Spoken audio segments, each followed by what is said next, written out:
Hello, everyone. Thanks for taking a few minutes to listen to these reflections on the season of Lent. Maybe it's just me, but it seems that the liturgical seasons of Advent and Christmas, Lent and Easter are coming around sooner each year.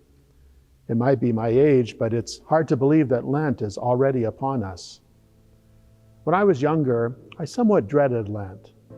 Lent always seemed to make me feel strange and out of sorts. A somberness came over the church. The color of the priest's vestments changed to purple. Statues were often covered, and our daily lives were altered in how we lived, even in what we ate. That's because Lent is a time for doing penance, for mortification, for a more disciplined prayer life, and for considering what in my life needs to change. All of these things made the Lents of my youth something to be endured.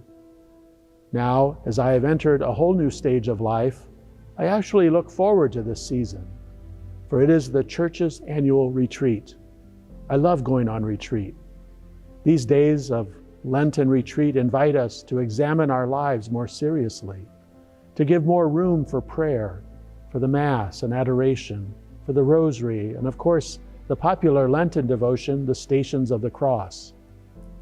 It is also a good time for all of us to receive at least once, more often if possible and necessary, the sacrament of penance.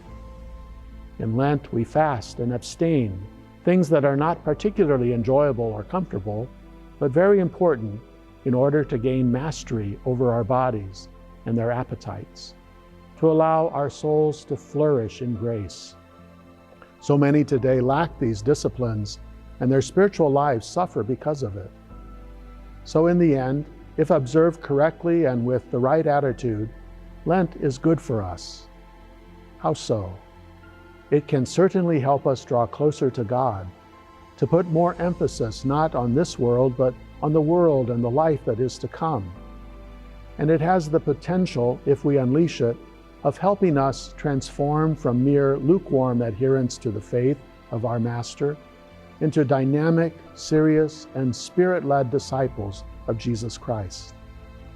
If you're like me, most of the Lenten seasons are behind and fewer ahead. While I do not want to sound alarmist, let me ask you this question. What if, just what if this were your last Lent? What if, unbeknownst to you or me, this was our last Lenten season? How much differently we would live through this Lent of 2021. Regardless of whether it is or not, we can and should make the most of Lent so that it is the best Lent ever. I think this is what God is asking of me, and may be asking of you as well. So the next 40+ days lies ahead of us. It is our time to go with Jesus into the desert and to listen to Him, to be with Him, to learn from Him. He is our Lenten retreat director. I pray your Lenten season and mine will be observed not begrudgingly and not without effect, but with sincere love and devotion, drawing ever closer each day to the fountain of God's inexhaustible graces. If we do that, then this Lent may very well be the best Lent ever observed.